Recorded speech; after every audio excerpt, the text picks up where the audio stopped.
كل يوم بصحى بدري وأسأل نفسي، هو احنا ليه عايشين؟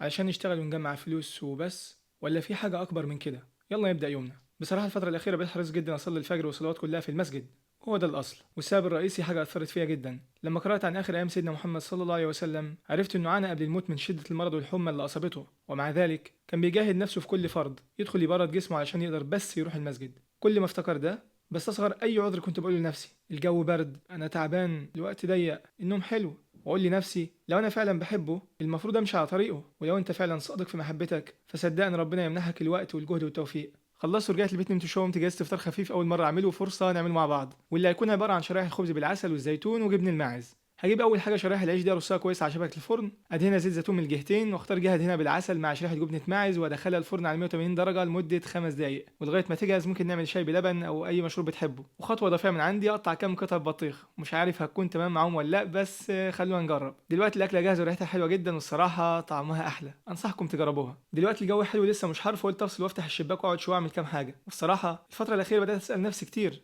امتى هعيش؟ افتكر اول ما سافرت اغلب او كل النصائح اللي كنت بسمعها كانت واحده: اشتغل، اعمل فلوس، اشتغل اكتر، اعمل فلوس اكتر. ومع الوقت لما كل اللي حواليك بيكرر نفس الفكره بتبدا تصدق ان هي دي الحياه. وفعلا دخلت فتره كنت حاسس فيها ان حياتي كلها بقت سباق، بس الحقيقه الفلوس نعمه كبيره، لكن المشكله لما الفلوس تبقى هي الهدف الوحيد، ساعتها العمر بيعدي وانت مستني تعيش بعد اول مبلغ وبعد اول شقه وبعد اول عربيه وبعد اول نجاح، وبتكتشف انك نسيت تعيش اصلا. اوكي تمام، اشتغل، اجتهد وطور نفسك، لكن ما تنساش تعبد ربنا، ترتاح، ما تنساش اهلك، اصحابك ونفسك، والا الضريبه هتكون عاليه عليك من كل اتجاهات، وناس كتير بتعاني من ده. صدقني العمر بيعدي بسرعه، واللي بيروح ما بيرجعش. دلوقتي قربنا على الغروب، قبل ما نخرج نفصل شويه جنب البيت من شده الحر، خلونا ناكل اكله بحبها جدا رغم ان ممكن اكلها مره او مرتين في الشهر، وده سر حبي ليها: رز ابيض، سردين مقلي، سلطه وشويه مخلل. اكله بسيطه وطعمها حلو. هنجهز حاجه خفيفه تلطف علينا في القعده، نصلي العصر ووصلنا لوجهتنا الاخيره. الحر النهارده صعب جدا، اكتر من 40 درجه، ومع الحر والزحمه الشوارع بتكون مليانه ناس، وده خلاني افتكر سؤال بيتكرر كتير: ازاي بتتعامل مع البنات في الشارع؟ قبل ما اجاوب، انا مش ملاك، انا بشر،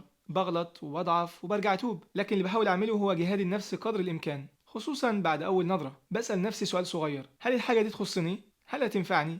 لو الاجابه لا، يبقى ليها تعب قلبي وعقلي ونظري بحاجه مش ليا. انا مؤمن ان جهاد النفس مش معناه انك ما تغلطش، لكن انك كل مره تقع ترجع تقوم وتفضل تحاول لاجل الله في المقام الاول. وافتكر: والذين جاهدوا فينا لنهدينهم سبلنا، والله المستعان.